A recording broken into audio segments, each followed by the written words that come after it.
78వ స్వాతంత్ర వేడుకలలోకి ఘన స్వాగతం పలుకుతూ గజపతి నగరం నియోజకవర్గం కన్వీనర్ సరిధి దుర్గాప్రసాద్ ఆధ్వర్యంలో బోడసింగిపేట సిద్ధార్థ కళాశాల నుండి గజపతి నగరం ఆర్టీసీ కాంప్లెక్స్ వరకు విద్యార్థులతో కలిసి 500 అడుగుల జాతీయ పతాక ర్యాలీ నిర్వహించారు.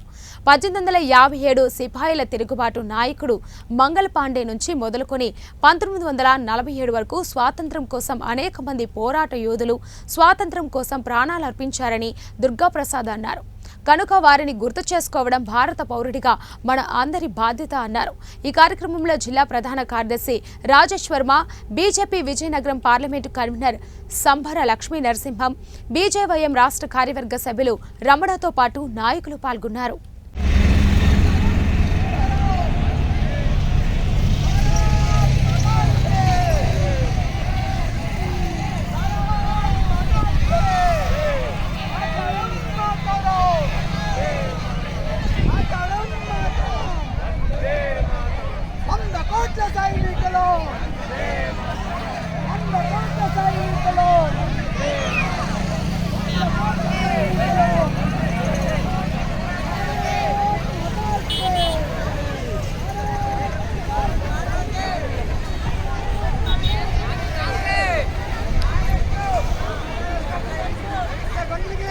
ఈరోజు గజపతి నగరం నియోజకవర్గం భారతీయ జనతా పార్టీ మరియు భారతీయ జనతా యువ మోర్చా ఆధ్వర్యంలో ఇవాళ భారతదేశం యొక్క స్వాతంత్ర వేడుకలను 78వ సంవత్సరంలోకి అడుగుపెడుతున్నటువంటి సందర్భంగా శుభ సందర్భంగా ఇవాళ ప్రజల్లో అవేర్నెస్ క్యాంపు నిర్వహించాలని, ప్రతి ఇంటి మీద జాతీయ జెండాను ఎగరవేయాలనేటువంటి ఉద్దేశంతో ప్రజానికానికి అవేర్నెస్ కల్పించడానికి ఇవాళ బీజేపీ కార్యకర్తల ఆధ్వర్యంలో ఈ కార్యక్రమం జరగడం జరిగింది.